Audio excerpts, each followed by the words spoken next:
Sejam bem-vindos a mais um vídeo aqui no canal do Engenheiro Funcional. Esse vídeo vai ser bastante interessante. Nós vamos medir a gravidade aqui com uma bolinha de gude. Como isso é possível e como nós vamos fazer isso.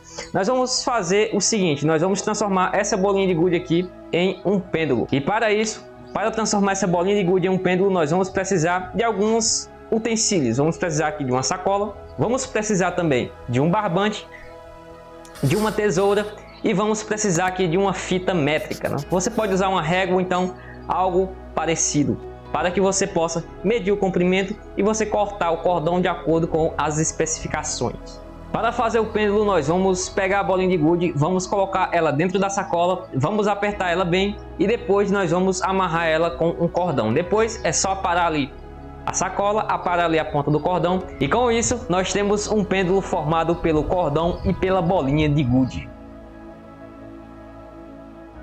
Você deve estar dizendo, você não tem laboratório, você não tem onde fixar, como é que você vai fazer para o pêndulo ficar oscilando? Nós vamos basicamente utilizar uma estaca, daquelas estacas de cimento, onde elas são furadas aqui exatamente para você inserir o arame e amarrar ele completamente. Então, em vez do arame, nós vamos colocar o nosso cordão e vamos formar o pêndulo para que ele fique oscilando.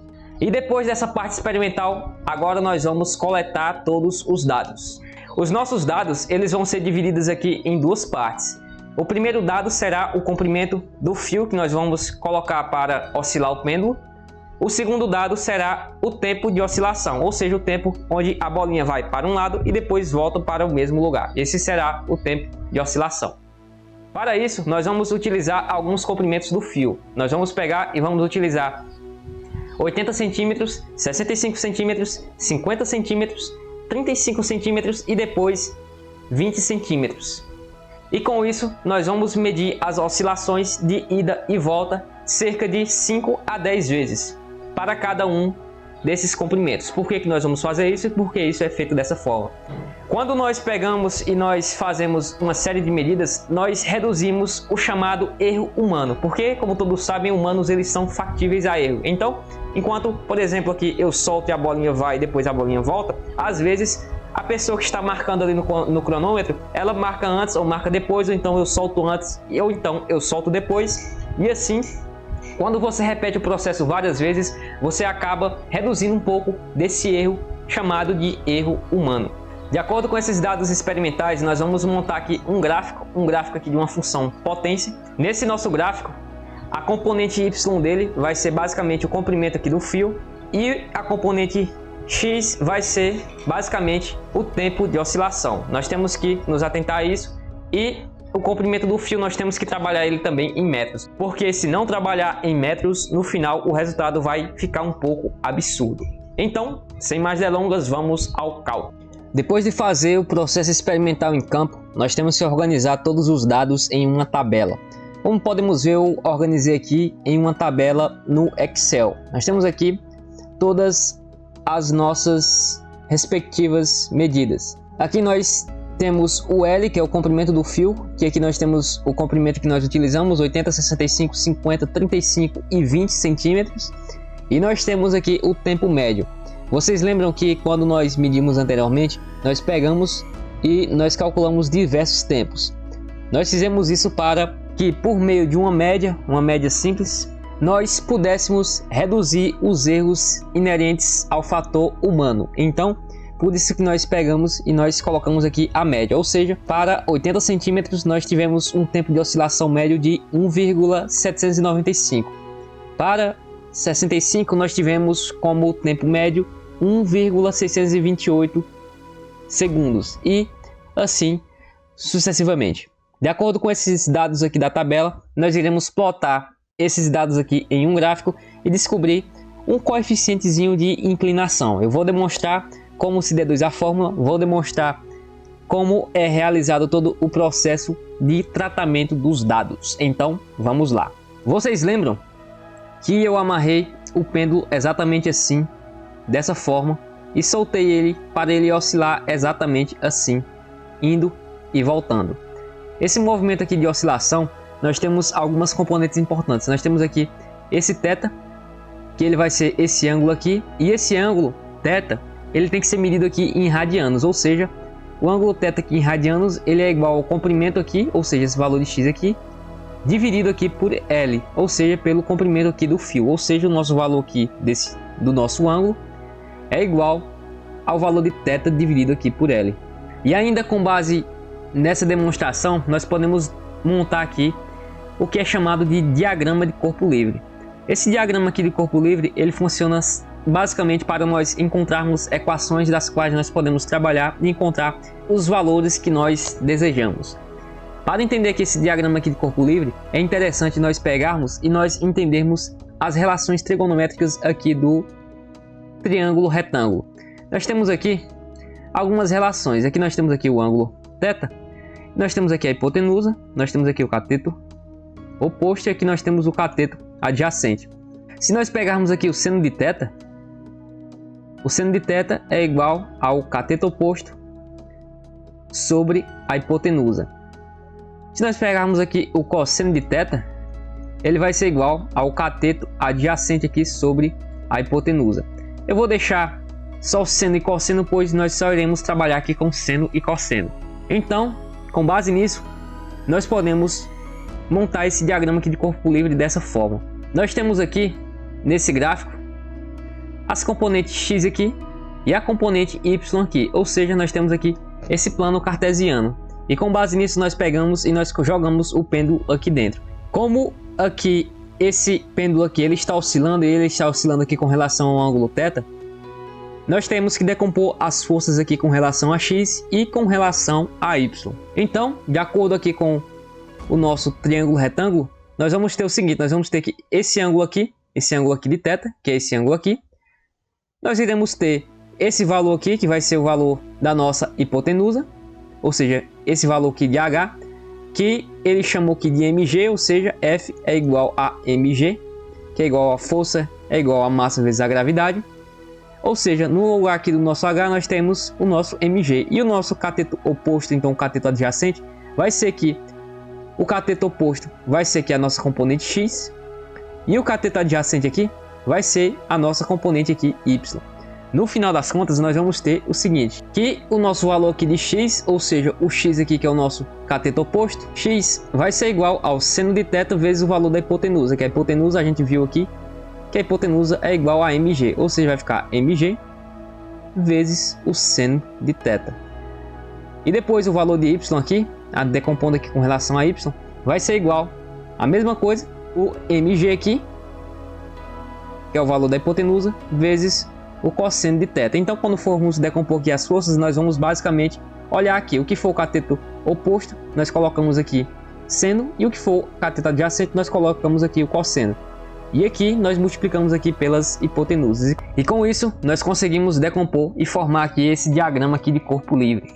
Por que eu fiz isso? Porque nós iremos ter o seguinte, nós vamos ter uma f de Rx igual a uma m de AX. Ah, sim, mas quem é F, quem é M, quem é A? Isso aqui basicamente é a segunda lei de Newton. Como a segunda lei de Newton, ela diz que força é igual a massa vezes a aceleração. Então, esse F de Rx aqui vai ser essa nossa força X aqui, que nós vamos chamar aqui de menos mg seno de θ. Por que menos mg? Pois ele está aqui do lado esquerdo, ou seja, ele vai ser negativo, menos mg seno de θ, igual a esse m vezes essa aceleração aqui. Essa aceleração tem uma coisa bastante interessante. Aqui nós vamos chamar ela de x. Esse x aqui vai ser tipo um espaço. Esse espaço aqui daqui para cá. Quando nós derivamos esse x aqui uma vez, nós fazemos a derivada dele de x aqui com relação ao tempo, 1d sobre dt, nós iremos encontrar a chamada velocidade. E quando nós derivamos de novo, nós fazemos a derivada segunda, ou seja, o d ao quadrado de x sobre t dt,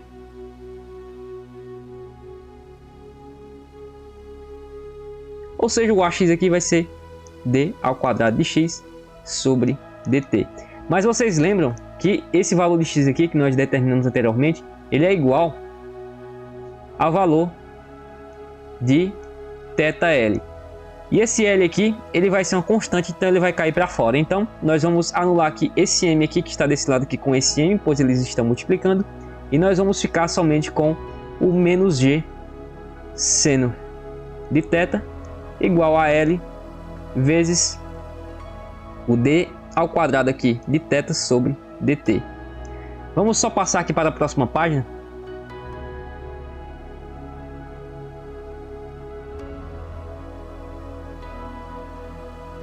E com base nessa equação nós podemos reorganizá-la da seguinte forma. Se nós passarmos esse L aqui dividindo, nós vamos ficar aqui com menos g sobre L seno de θ igual a d ao quadrado de θ sobre dθ.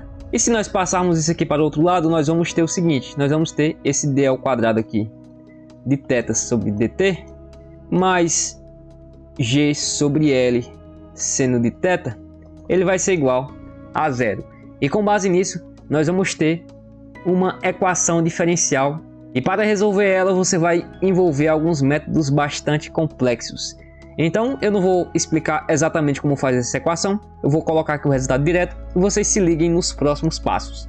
Aqui nós temos o seguinte, nós temos aquela mesma equação. Mas vejam, se atentem o seguinte, aqui nós temos um θ e aqui nós temos um seno de θ. Por que ele colocou o θ e não o seno de θ? Pois, como esse experimento ele leva em consideração ângulos de menores aqui do que 10 graus, como eu expliquei anteriormente, que tem que ser ângulos menores de 10 graus para a oscilação, então o seno ele acaba aproximando o seno de θ somente aqui para θ. Isso aqui é uma gambiarra matemática que eles fizeram para encontrar aqui o valor final do nosso experimento. Resolvendo aqui essa equação diferencial, Newton ele encontrou essa seguinte expressão. Ele encontrou que o valor aqui de θ ele é igual aqui a um θ0 cosseno de ômega-t mais esse valor de φ. Lembrando que isso aqui é a nossa equação número 1 e isso aqui é a nossa equação número 2. Depois ele fez o seguinte, ele pegou e derivou essa segunda equação aqui com relação ao tempo duas vezes, encontrando aqui a derivada segunda que nós já tínhamos feito aqui anteriormente e encontrou essa seguinte expressão. Depois disso ele fez algo bastante interessante. Como ele descobriu que esse valor aqui, que é igual a esse aqui, eu vou só recortar aqui para que nós possamos organizar ele aqui de uma maneira interessante. Ele pegou esse valor aqui que ele tinha encontrado, ou seja, o valor de d ao quadrado de θ sobre dθ, pegou e somou mais o valor aqui de g sobre L e multiplicou aqui com o valor de θ aqui que ele tinha encontrado, ou seja, esse valor aqui. E com base nisso, com base nessa equação aqui, ele igualou aqui a zero. E depois disso ele fez algumas gambiarras matemáticas. Ele colocou esse cosseno de ômega-t mais φ em evidência, ou seja, o cosseno aqui de ômega-t. E ficou com o seguinte, ficou com menos o θ0 ômega ao quadrado. E depois ele somou aqui com o valor aqui de GL θ0 e igualou aqui a zero. Lembrando que pode colocar também esse valor aqui de θ0 aqui em evidência. Então ficou o cosseno de ômega-t mais o φ vezes o valor aqui de θ0 em evidência vezes o valor aqui de G barra L menos o valor aqui de ômega ao quadrado igual a zero. Aí você deve estar dizendo, aqui você tem uma multiplicação, ficou bem simples, não é?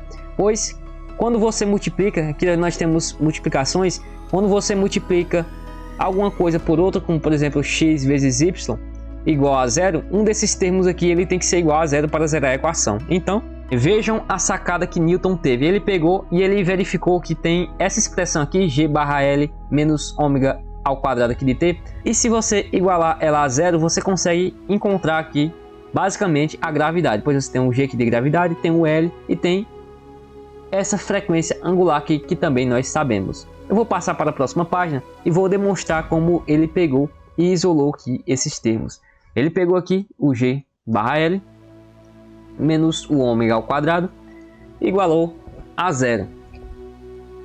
Quando ele fez isso, ele já sabia que a velocidade angular aqui ela é igual a 2π sobre t.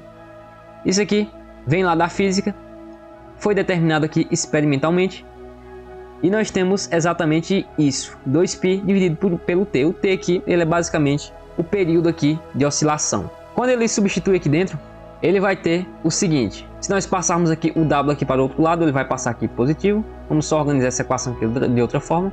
Vai ser igual a G sobre L. E quando nós jogamos aqui o 2π sobre T aqui dentro e elevamos aqui ao quadrado, G barra L, quando nós elevamos ao quadrado, nós vamos ter o seguinte: nós vamos ter 4π ao quadrado dividido aqui por T ao quadrado é igual a G sobre L. E agora, se nós pegarmos aqui e multiplicarmos aqui o meio pelos extremos, nós vamos ter que o nosso valor aqui de L vai ser basicamente esse G aqui dividido aqui pelo 4π ao quadrado vezes o T ao quadrado.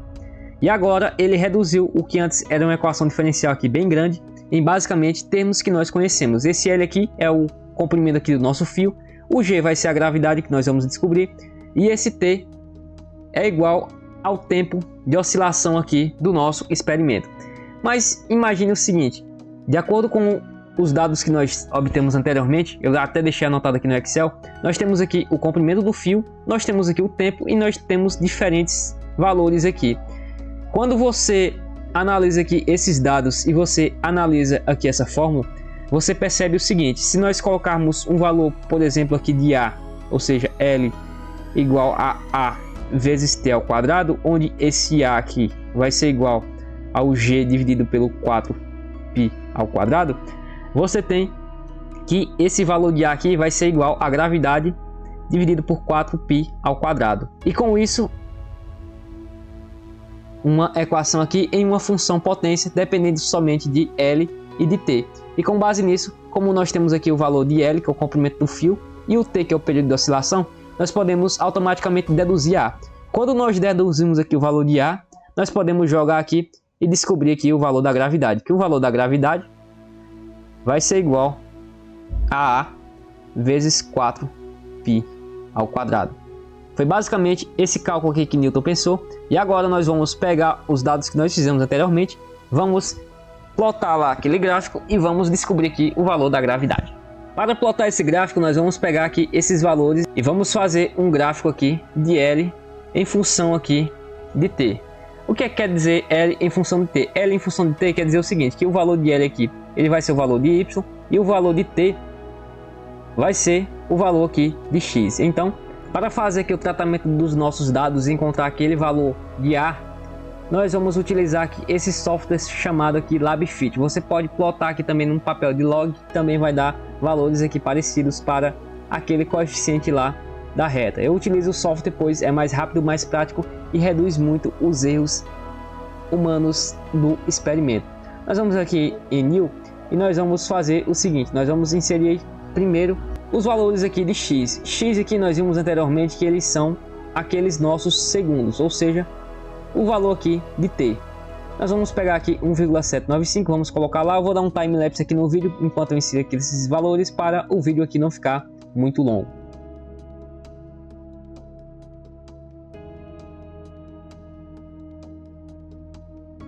Depois de inserir aqui os valores de X, nós vamos inserir aqui os valores de Y. Vejam anteriormente que nós utilizamos aqui na nossa tabela os valores aqui em centímetros. No entanto, essa fórmula aqui, quando nós formos calcular, nós temos que utilizar aqui os valores em metros, pois senão não irá dar certo o resultado aqui final. Então nós vamos vir aqui e vamos colocar aqui 0,8, 0,65, 0,5, 0,35 e 0,2. Vamos colocar aqui os valores aqui em metros. Aqui na verdade é 0,35 e nós vamos apertar aqui em OK. Nós apertamos aqui em OK. Nós apertamos aqui em salvar aqui utilizando aqui. E nós encontramos aqui esse gráfico. Você deve estar dizendo: ah, mas como você vai encontrar aqui aquele coeficientezinho angular? Esse software tem também essa função que é chamada Library. Quando você aperta nela, você abre diversas funções aqui.